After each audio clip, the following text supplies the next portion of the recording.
Since 1993, leniency programs have been the most effective tool to detect, investigate, and prosecute international cartels.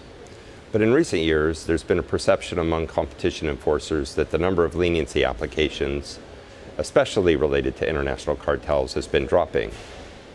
Additionally, experienced defense counsel who have represented leniency applicants in competition investigations have been indicating that the cost of leniency has become so great that it's no longer an automatic decision for companies to seek leniency, and that the cost of leniency may no longer be worth the benefits that you receive from it.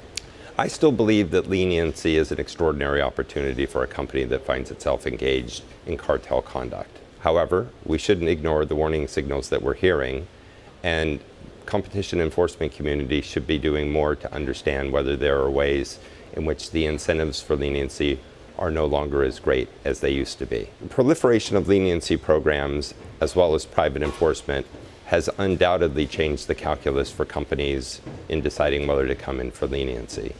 It's undeniable that the costs of leniency, both in terms of time and money, are far greater than they used to be.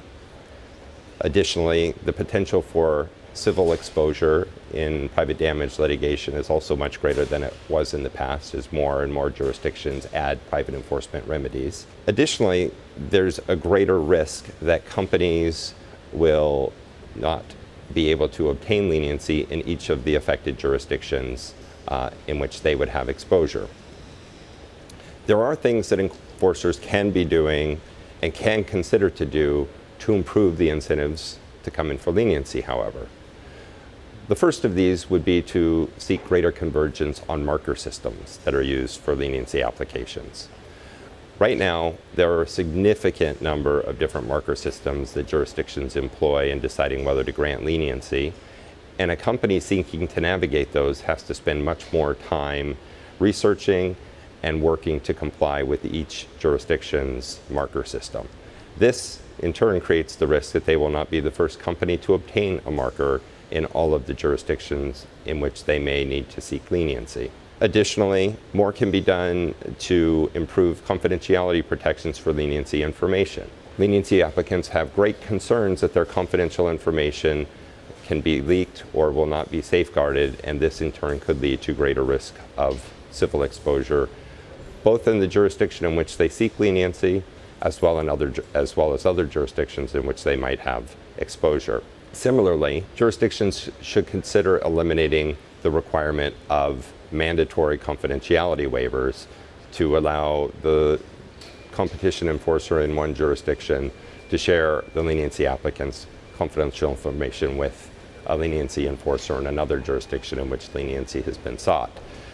The concern on the part of leniency applicants, again, relates to the fact that some jurisdictions have greater confidentiality protections than other jurisdictions, and their concerns are that if they share confidential information or allow confidential information to be shared between jurisdictions, that information might come out, might become public, and might lead to a greater risk of civil enforcement.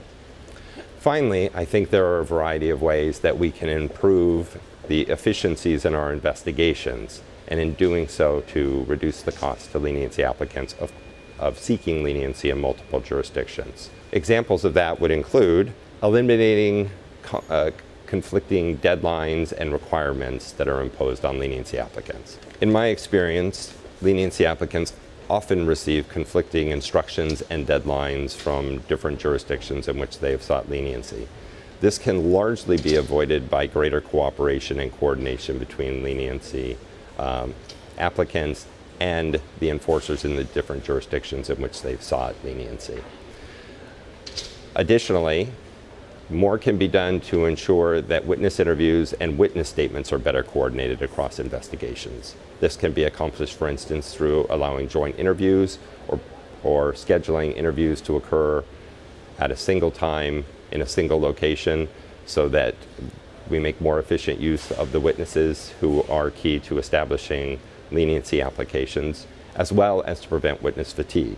Finally, there are one or two other measures that competition enforcers could consider to improve the incentives for leniency.